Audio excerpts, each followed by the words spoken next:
মনের কষ্টে হাসিও পায় আবার কান্নাও পায়। মানুষ কষ্ট পাইলে কান্না পায়, তাই না? আমার হাসিও পায়, কান্নাও পায়। দেখেন কি একটা অবস্থা, রোজা এসে পড়ছে, রোজা করতেছি, আজকে রোজা 7টা চলে যাইতেছে।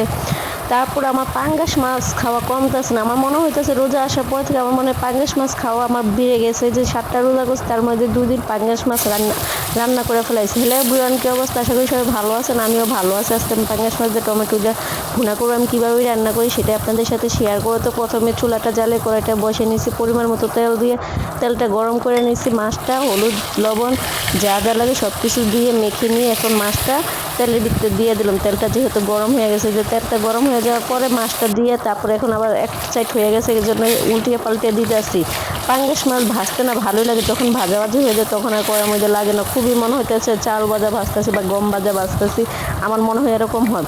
আর আমার কাছে তো অলওয়েজ পাঙ্গাস মাছ অনেক পছন্দ, অনেক পছন্দ, যা বলার বাইরে। দেখেন কি অবস্থা, 7টা রোজা করে ফেলাইছি আজকে। তারপরে এর মধ্যে দুই দিনই পাঙ্গাস মাছ খাওয়া হয়ে গেছে। আমার মনে হইতেছে পাঙ্গাস মাছ মানে এই রোজার মধ্যে আমার আরও বেশি খাওয়া বেড়ে গেছে। যেহেতু আমি একটা পাঙ্গাস মাছ আনছিলাম বড় দেখে অনেক দিন আগে, রোজার আগে, সেটা এখন আমি খাইতে আসছি। আমার কাছে খুবই ভালো লাগতেছে। যেহেতু আমি একটা মানুষ ভাই, আমার অত শখ আহ্লাদ কোনো কিছুই নেই ভাই। বললাম না, আমার কষ্টতে হাসিও আসে, কান্নাও আসে।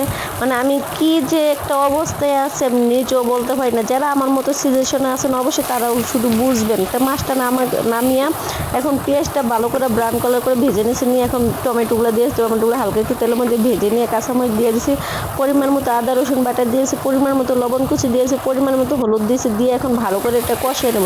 কোনো অবস্থায় টমেটোতে পানি দিয়ে কষাবো না, পানি ছাড়াই টমেটোটা তেলের ভিতরে কষাবো, তাহলেই টমেটো ভুনাটা অনেক মজা লাগে।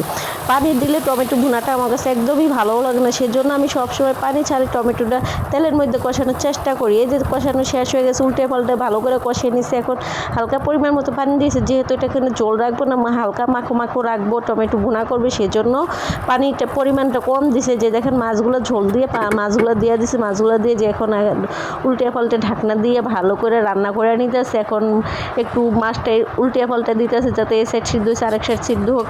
কিন্তু এখন দেখেন কি অবস্থা, ধনে পাতা দিয়ে দিয়েছি। ধনে পাতা না দিলে তো আমার কাছে একদমই তরকারি ভালো না। আর আমার মতো আমি কেন, সবাই দেয়, এটা বলা লাগে না। তারপর আমি যেহেতু বলি, আমার কাছে ভালো লাগে বা এই কথাগুলো বলতে আমার কাছে খুবই খুবই ভালো লাগে। যেহেতু আমি ধনে পাতা অনেক ভালোবাসি, সেজন্য আমার কাছে ভালোই লাগে। যে দেখেন তরকারি রান্নাটা অলমোস্ট রেডি হয়ে গেছে, যে দেখেন কত সুন্দর কালার আসছে, তাই না? এখন আমার রান্নারান্নি শেষ হয়ে গেছে, রান্নারান্নি শেষ হয়ে দেখেন আবার কি বলতেছি, তো চুলাটা মুছে নিতেছি, রান্না করা শেষ প্রায়, এই জন্য চুলাটা মুছে নিতে। চুলাটা আমি সবসময় মুছে চেষ্টা রাখি, আমি সবসময় এই চুলাটা আমি চকচকে ঝকঝকে রাখি, যে মানুষ কখনো বুঝতে না পারে এটা অনেক বছরকার চুলা, অনেক আগে যুগে। কিন্তু মানুষ দেখলে ভাবে এটা কত নতুন, কত সুন্দর। এই যে তরকারিটা কত সুন্দর লোভনীয় হয়েছে। আজকে এই পর্যন্ত, আল্লাহ হাফেজ।